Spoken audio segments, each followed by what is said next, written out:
If you spent, any time at all scrolling online lately, you've definitely seen the massive hype around this one specific herb, ashwagandha. It is literally everywhere right now.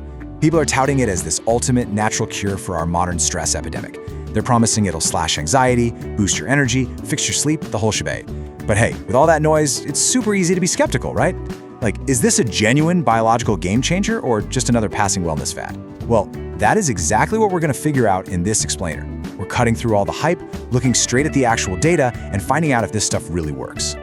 Okay, let's dive into this, because this right here is the absolute core question everybody's asking. Does ashwagandha really lower cortisol? We're going to explore the hard biological evidence behind all these wild claims.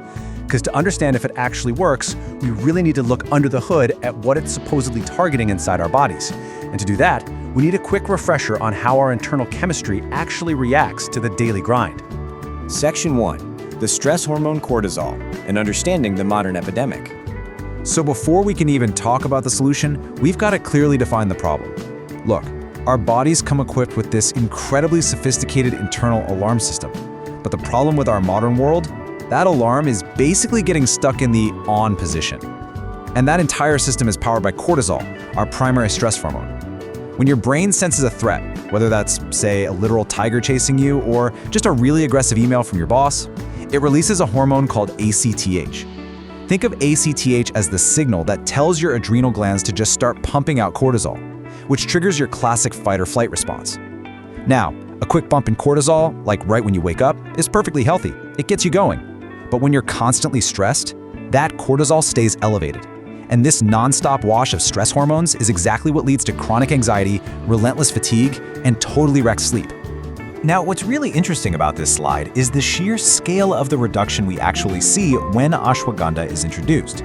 Across multiple clinical studies of healthy but highly stressed folks, taking this herb resulted in a 14.5 to 27.9% reduction in their cortisol levels.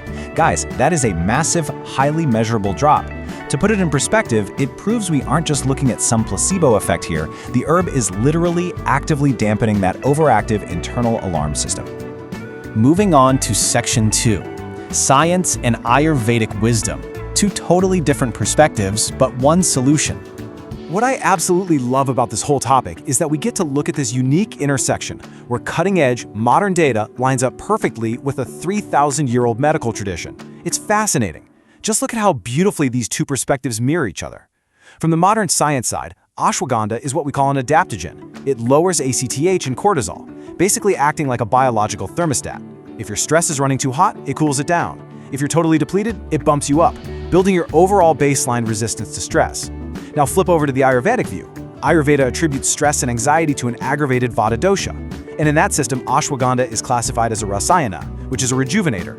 It's used to balance that dosha and directly relieve fear, irritability, and insomnia.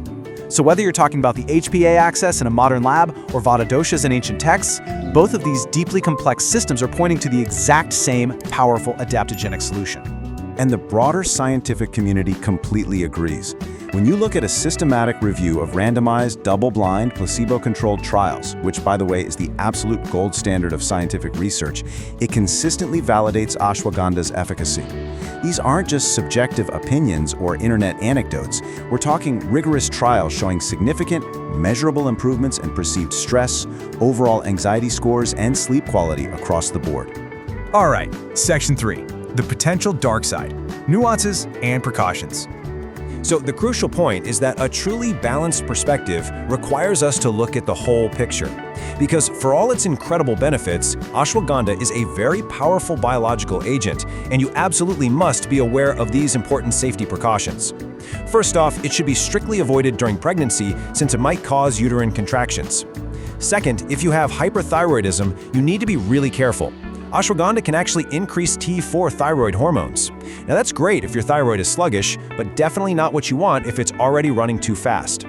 Third, it's a member of the nightshade family, so if you happen to be sensitive to things like tomatoes or bell peppers, you might actually react to this too.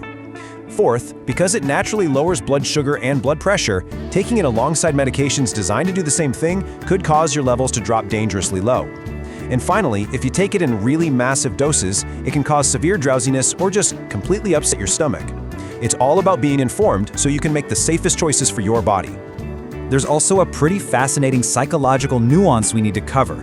You might have seen people online complaining that taking too much ashwagandha for way too long led to this weird feeling of emotional flatness, or just feeling kind of numb.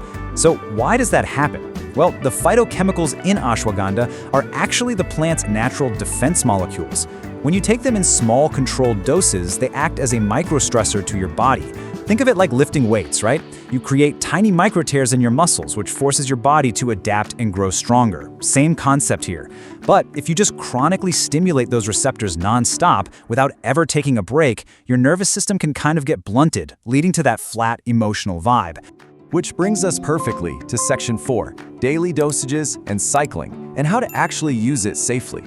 And this brilliantly illustrates how to prevent those issues. The secret to getting all the benefits of this ancient herb without hitting that emotional numbness or dealing with physical discomfort comes entirely down to how you take it. Depending on the format you prefer, standard clinical doses for capsules or tablets usually range from 600 to 1200 milligrams of the extract per day, and you usually split that into 2 doses.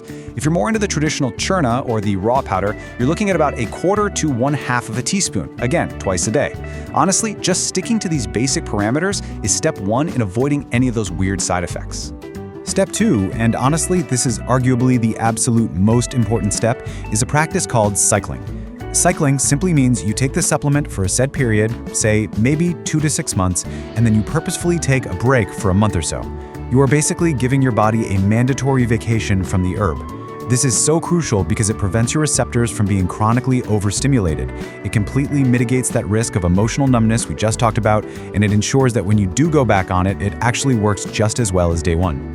Section 5, simple teas and blends, and some practical recipes for everyday use.